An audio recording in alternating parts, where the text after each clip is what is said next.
మోదీ గారు మొన్న పహల్గామ్ ఇష్యూలో భాగంగా బీహార్లో జరిగిన మీటింగ్లో ఒక కీలకమైన స్టేట్మెంట్ ఇచ్చారండి. ఏంటిదంటే, ఎవరైతే టెర్రరిస్టులు ఉంటారో ఈ నేల మీద వాళ్ళను వెతికి ట్రాక్ చేసి మరీ చంపేస్తాము, ఒక్క టెర్రరిస్ట్ కూడా ఉండకుండా చేస్తాము అని అంత ఖరాఖండిగా చెప్పాడండి.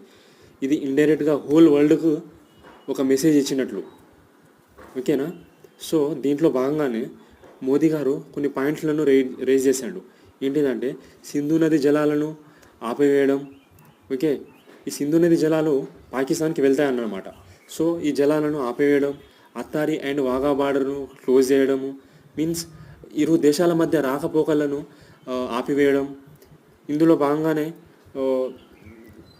ఇండియన్ అఫీషియల్స్ ఎవరైతే పాకిస్తాన్లో ఉన్నారో వాళ్ళను వితిన్ 48 అవర్స్లోనే తిరిగి రమ్మనడం, మరియు పాకిస్తాన్ అఫీషియల్స్ ఎవరైతే ఇండియాలో ఉంటారో వాళ్ళను వితిన్ 48 అవర్స్లో వెనక్కి వెళ్ళమని చెప్పడం. ఇలాంటివి చాలా విషయాలు ప్రస్తావించాడండి. సో దీన్ని బట్టి మనకి ఏమర్థమవుతుంది, Modi government and our Indian people ఎంత సీరియస్గా ఉన్నారో ఈ పహల్గామ్ ఇష్యూని మీద అని అర్థమవుతుంది. కాబట్టి ఈ పాయింట్స్ అంతా విన్న తర్వాత గుంటనక్కల పాకిస్తాన్ తీవ్రమైన ఆరోపణలు చేసింది. ఇది మనం ఇంకో వీడియోలో చూద్దామండి. ఓకేనా? వీడియో నచ్చినట్లయితే లైక్ చేయండి, షేర్ చేయండి, సబ్స్క్రైబ్ చేయండి.